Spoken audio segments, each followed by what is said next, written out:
Up until now in the course, we've just been considering a simple situation.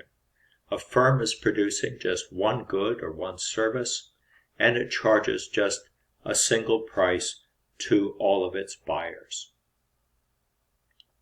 Reality is often more complex, and we're going to really spend the rest of the course thinking about pricing strategies.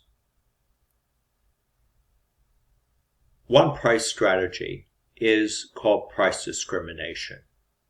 That's a situation in which firms are charging different prices to different buyers for what is essentially the same product. The term discrimination is used because what we're doing is we're discriminating among customers. We're trying to sort them out according to different characteristics, in particular their willingness to pay, as we will see. That's not necessarily so easy to do, and there are different ways of going about it. If we're going to call what we're doing price discrimination, it must be the case that the different prices that we're charging do not reflect different costs of production. As we've seen in our standard theory, if the cost of producing a particular good or service changes, or if it's different from product to product, then that would explain charging different prices. That's not what we're doing here. What we're doing is looking for cases where the same thing is being sold to different people for different prices. Well, I'd like you to just pause for a minute or two and see if you can think of a number of examples.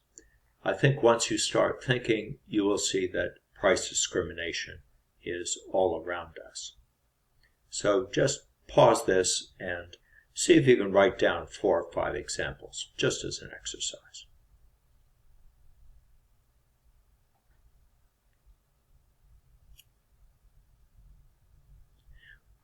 Well, here are my examples, kind of off the top of my head.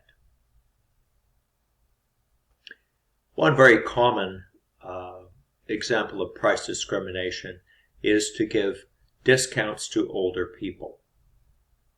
Sometimes younger people, like students or children, get discounts as well. Why would that be the case?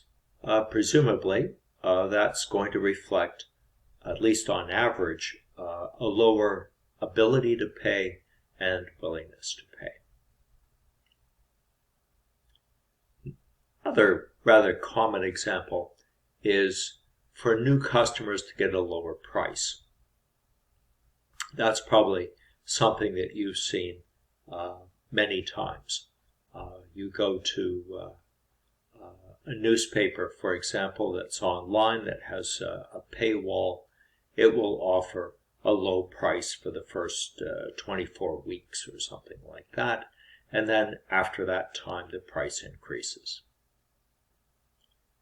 Now, if we wanted to try to explain that, one possibility would be that the good that's being sold is what I've earlier called an experience good. In other words, people need to try it out and see whether it's to their taste or not. So if the seller offers a lower price, that's going to reduce the buyer's risk. Maybe they'll like it, maybe they'll get in the habit of having it, and then they'll be reluctant to drop it. And of course you will have given the seller your credit card number, and it will be automatically charged at a higher price once the initial trial period is over.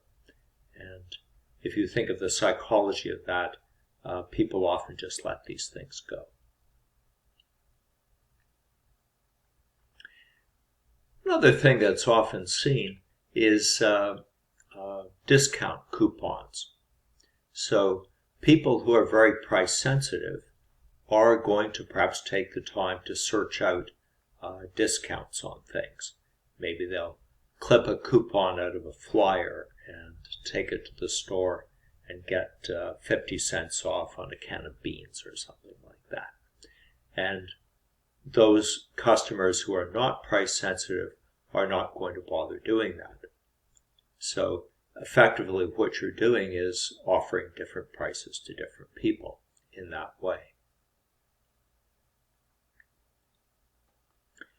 Another example of price discrimination that we're going to be looking at next week are situations in which goods are bundled together. So if you purchase one thing, you may purchase 2 or 3 other things with it. You may have noticed, for example, that if you book an airline ticket, at the same time you'll often be offered a hotel at a certain rate or a rental car for an additional price. So what they're offering you is really a bundle of goods and services. We'll see that telecommunications companies very often do this. Get internet service, but you might also get phone service from them as well, and the price would be put together as a price for the bundle. You may also give buyers the choice of a quantity discount. The larger the amount that they buy, the lower the price per unit that they might be charged, for example. Another example of price discrimination that we'll look at in a minute is situations in which the price is actually negotiated between buyers and sellers. So it's not a situation in which the seller just sets a price and the buyer takes it or leaves it, but the buyers participate in developing the price. We'll see at the end of the course, the last week, we'll look at auction markets in which it's really the buyer or the buyers collectively who are determining the price. Well, what I'm going to do is just introduce price discrimination by classifying it into different types. So this week we're going to look at the idea of perfect price discrimination, sometimes called first-degree price discrimination. And here the idea is to at least potentially charge every single individual a different price. And ideally, the seller would like to charge something approximating the person's maximum willingness to pay. That's why it's called perfect price discrimination.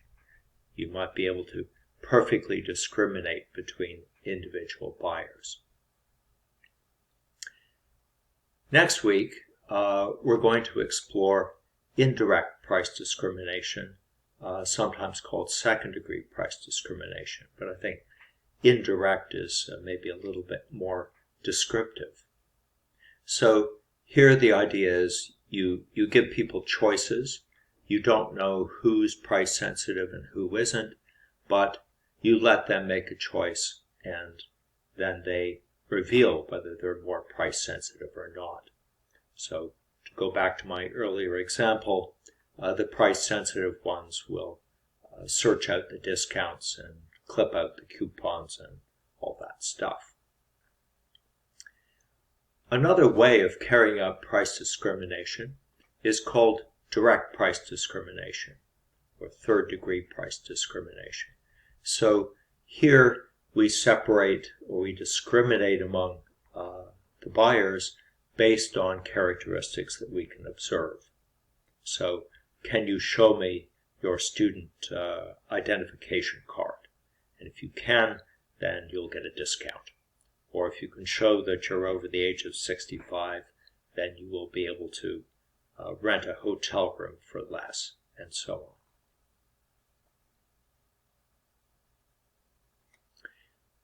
Well, let's just begin by having a look at first-degree price discrimination.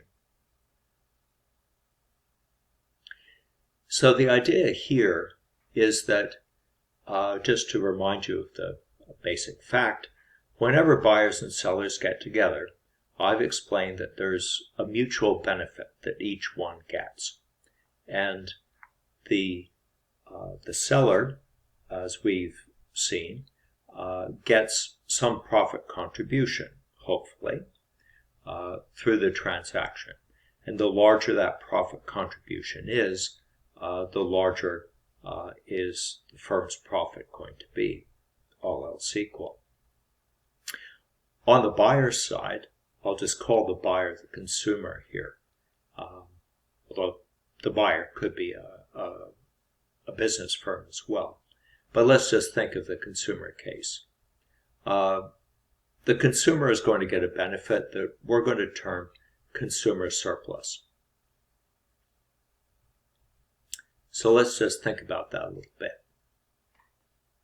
If we carry out first degree or perfect price discrimination, what we want to know is the maximum price that somebody will be willing to pay for our product.